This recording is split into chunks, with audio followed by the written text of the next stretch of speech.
హనుమ లోకంలో ఎవరికి ఏది ఇవ్వలేనిదన్నది లేదు. ఆయన ఎవరికి ఏ కోరిక ఉండనివ్వండి, కోరిక ఉండకుండా ఉండడం అన్నది సాధ్యం కాదు. కోరిక ఉంటుంది, కానీ అది ధార్మికమై ఉండాలి. ధార్మికమైన కోరిక అయి ఉండి కోరిక కానిది.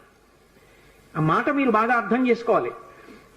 నాకు పెళ్ళవ్వాలి అని ఒక పురుషుడో స్త్రీయో అనుకున్నారనుకోండి, తప్పు కాదు, ఎందుకంటే పెళ్లి చేసుకోవాలి. నాకు కొడుకు పుట్టాలి, కూతురు పుట్టాలి, అది తప్పు కాదు, ఆ కోరిక ఉండాలి. నేను ఒకళ్ళ దగ్గర చెయ్యి చాపకుండా అన్నం తినాలి, తప్పు కాదు, అన్నం తినాలి. అలాగే నేను అనాయాసంగా శరీరం విడిచిపెట్టేయాలి, తప్పు కాదు, ఆ కోరిక ఉండాలి మనిషికి. ఏ కోరికలు ఉండి తీరాలో అవి పండితే నువ్వు పండుతావో అటువంటి కోరిక కోరి కూడా కోరని వాడే అవుతాడు. అటువంటి కోరికలు ఉండాలి. ఆ కోరిక తీరకపోతే లోకంలో చాలా సులువైనటువంటి మార్గాన్ని పరాశర సంహిత చెప్పింది. పరాశర మహర్షి నిన్న మీతో మనవి చేసి ఉన్నాను, హనుమకి సంబంధించినటువంటి ఉపాసన రహస్యములనన్నిటినీ క్రోడీకరించారు. క్రోడీకరించి మనకి సంహితా రూపంలో ఇచ్చారు. అందులో చెప్పారు శ్లోక రూప మంత్రం. అది మంత్రం అయితే మళ్ళీ అందరూ చెప్పడానికి సావకాశం కలగచ్చు, కలగకపోవచ్చు, ఎందుకంటే స్వరభేదం ఉంటుంది. కానీ అది శ్లోక రూప మంత్రం. అందుకే తప్పు చెప్పకుండా చెప్తే చాలు. హనుమకి ప్రదక్షిణం చేస్తూ నిశ్శబ్దంగా మాట్లాడకుండా ఆంజనేయం మహావీరం బ్రహ్మ విష్ణు శివాత్మకం కరుణార్క ప్రభం శాంతం ఆంజనేయం నమామ్యహం, ఈ శ్లోకం చెప్తూ హనుమకి 108 మాటలు ప్రదక్షిణం చేసి వక్కలతో కాని, పువ్వులతో కాని, అక్షతలతో కాని మాత్రమే లెక్క పెట్టాలి. కాగితం మీద గుచ్చడం, పెన్నుతో కొట్టడం అలా చేయకూడదు.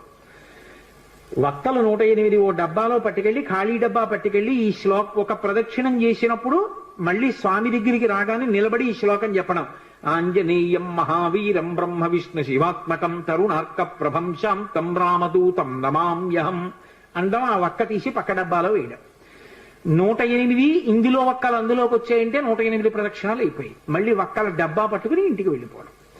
హనుమ యొక్క ప్రదక్షిణముల చేత ఆయన అనుగ్రహంతో ఎటువంటి కోర్కెలను కూడా ఆయన తీర్చగలిగిన శక్తి కలిగిన వాడు అని అనుభవించిన పెద్దలు చెప్పిన మాట.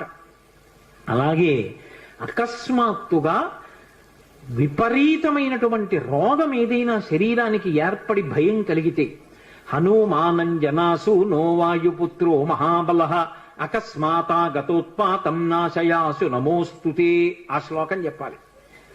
అకస్మాత్తుగా రోగం వచ్చింది, స్వామి నన్ను కాపాడండి, ఈ శ్లోకం చెప్పి ఆయనకి ప్రదక్షిణాలు చెయ్యాలి.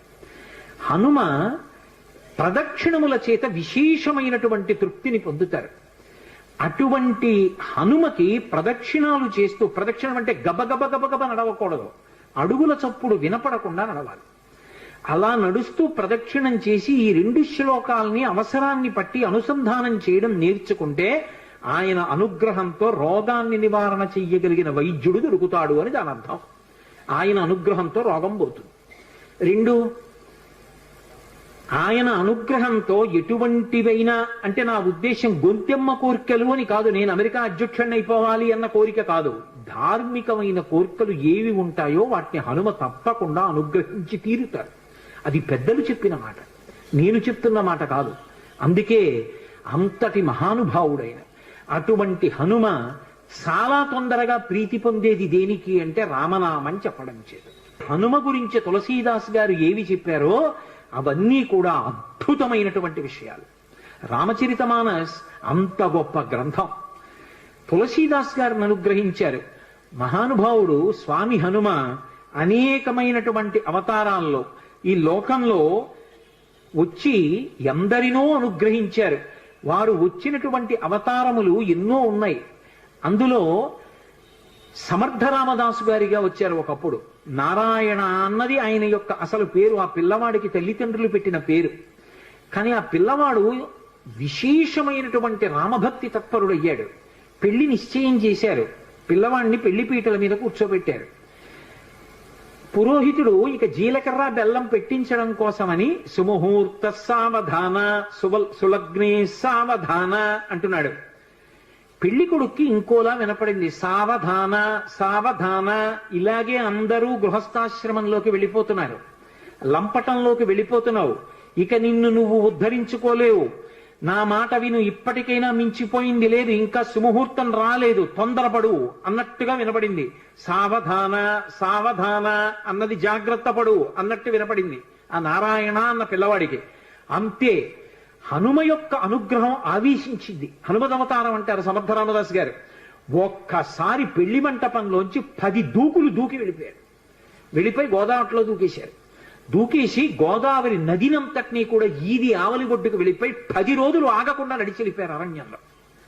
వెళ్ళిపోయి గోదావరి నందిని అనేటటువంటి 2 నదుల యొక్క సంగమ స్థానంలో కూర్చుని నిరంతర రామధ్యానం చేస్తుండేవారు. అంత రామధ్యానం చేసి రామదాసు అని పేరు పొందారు. ఒకప్పుడు బదరీ వెళ్ళారు వారు. బదరీ వెళ్ళి ఆనాడు దేశంలో ఉన్నటువంటి అధార్మికమైన విషయాలు చూసి వ్యగ్రత చెంది ఒక జలకూపమునందు శరీర పరిత్యాగం చేస్తానని నిర్ణయించుకున్నారు. రామచంద్రమూర్తి ప్రత్యక్షమయ్యారు. నీ వలన ధర్మం నిలబడాలి, నువ్వు శరీర పరిత్యాగం చేస్తే ఎలా? నువ్వు సమర్థుడవు ధర్మం నిలబెట్టడానికి. నీ వలన ఒక వ్యక్తి ధర్మాన్ని నిలబెట్టేవాడు తయారవుతాడు. అందుకే సమర్థ రామదాస్ అన్న పేరుతో లోకంలో వ్యవహరించమన్నారు.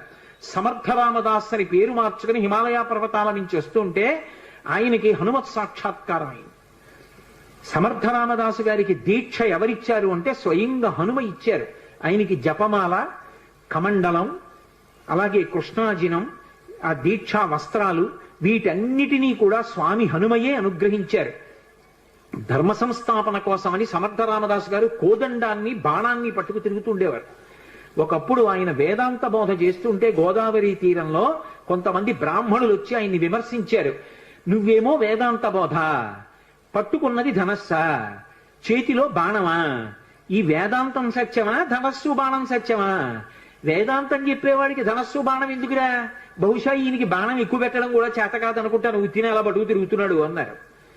వెంటనే ఆయన బాణాన్ని ఎక్కువ పెట్టి ఆకాశంలో ఎగురుతున్నటువంటి పక్షుల గుంపులో ఒక పక్షిని కొట్టారు. ఆ పక్షికి తగిలేది కింద పడిపోయింది, ప్రాణం వదిలేసింది. మళ్ళీ వెంటనే ఈ బ్రాహ్మణులు అందరూ అన్నారు, కట్టుకున్నవి దీక్షావస్త్రాలు, పక్షిని కొట్టాడు ఏ కారణం లేకుండా, ఇటువంటి వాడికి వేదాంత బోధ చేసే అధికారం ఎక్కడుందన్నారు.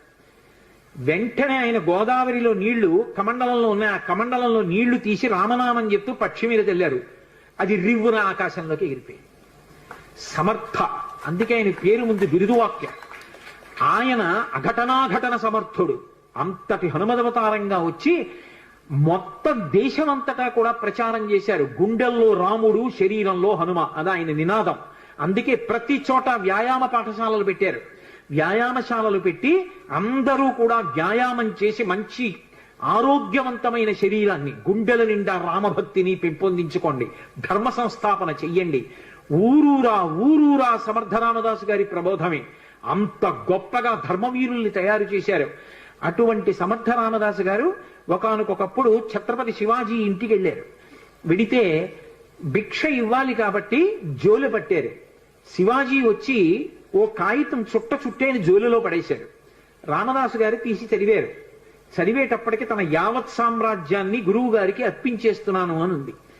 నేను దీక్ష తీసుకున్నవాణ్ణి, నాకెందుకయా, నా ప్రతినిధిగా నువ్వు పరిపాలించు, కానీ రాజ్యాన్ని నాకు ప్రదానం చేశావు కాబట్టి నీ పతాకం మాత్రం కాషాయ వస్త్రంతో ఉండాలని తన కాషాయ వస్త్రాన్ని పతాకంగా ఇచ్చారు. అందుకే ఛత్రపతి శివాజీ పతాకం కాషాయ వస్త్రం. శ్వేతాశ్వం కాషాయ వస్త్రంతో ఆయన తెల్లగుర్రం మీద ఎక్కి కాషాయ పతాకం పట్టుకుని ఎడుతుండేవాడు. అటువంటి మహానుభావుడు.